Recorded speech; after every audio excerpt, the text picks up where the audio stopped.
And of course, Saturday, busy day. It's a very, very busy day. And Yes. it's going to be busy more so for us than people. And they're advising people to stay home. So tell us, Damon. Yeah. There's a lot of moving parts in all of this. Right, and that's why we're here to keep people informed so that they can just adjust and stay home if possible. But yeah, here we go. What the latest is with this storm system, it's still going to be a mess, plain and simple, folks. And this is the quiet before we get to that point. Looking out toward the National Cathedral, it's a sunny Friday afternoon now. A little bit of high cloud cover starting to work its way in. That's part of the leading edge of that storm system that will be arriving by tomorrow morning. And these temperatures, again, I have to mention how much chillier we are out there today. High pressure rushed in a good amount of cold air overnight tonight, and some of this is expected to stick around as we head into the weekend. We still are not out of the 30s anywhere in the DMV, and we're going to stay this chilly through the rest of the day, and that's part of the reason why,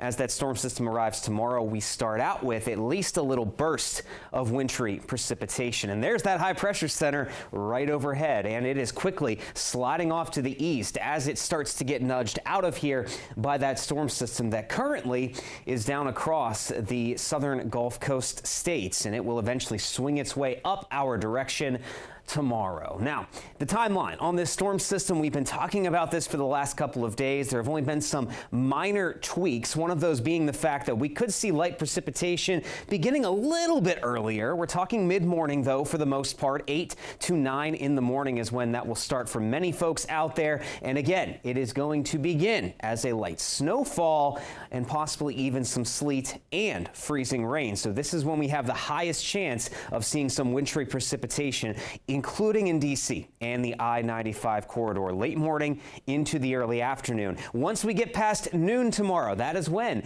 that precip will switch to just plain rainfall off to the east, again through D.C., the I-95 corridor, while wintry precipitation continues off to the west. And we will continue to see this storm system impacting the area into Saturday night, but shortly before midnight, we'll quickly see this storm exiting, and it will be drying out very quickly as we head into the early morning hours on Sunday. Now, let's show this on Futurecast, what I just talked about. Quiet the rest of the day today. High cloud cover is going to start to really increase in coverage late this evening going into the overnight hours, but precipitation, again, that holds off until tomorrow morning. Here we are, 7 a.m. There might be a few flakes out across western Maryland bright and early tomorrow morning, but here's the bulk of the precipitation moving in from the south as we head toward the 8 to 9 o'clock hour. And look at that divide here, folks. Rain east of I-95, but we have this pink and blue indicating that wintry mix of freezing rain, sleet, and snow that will be along and west of I-95. So in D.C., cannot totally rule out an hour or two of that snow and ice coming down. And this is when conditions will likely be the most treacherous out there for the D.C. Metro. Now, meanwhile, back to the west, look at that dark blue building in. Snow will increase in intensity, and we are likely to see some pockets of freezing rain, in particular across northern Virginia, back toward the Shenandoah Valley. So things are going to continue to deteriorate back out to the west, but here's that pocket of rain that starts to become a lot more common, pushing to the west of D.C., and we will see that transition over to rain outside of the metro areas, out across Fairfax, Loudoun counties, into Montgomery County through the afternoon hours, with that wintry precip continuing out to the west. This is 4 o'clock.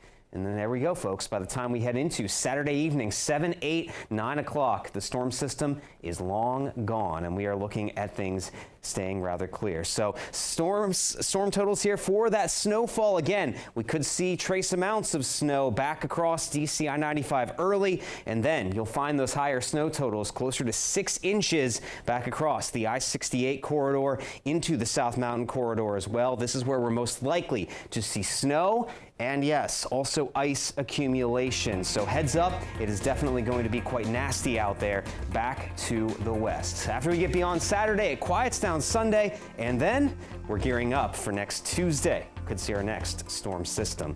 Coming up after the break, we'll have more news and weather. Be sure to stay tuned.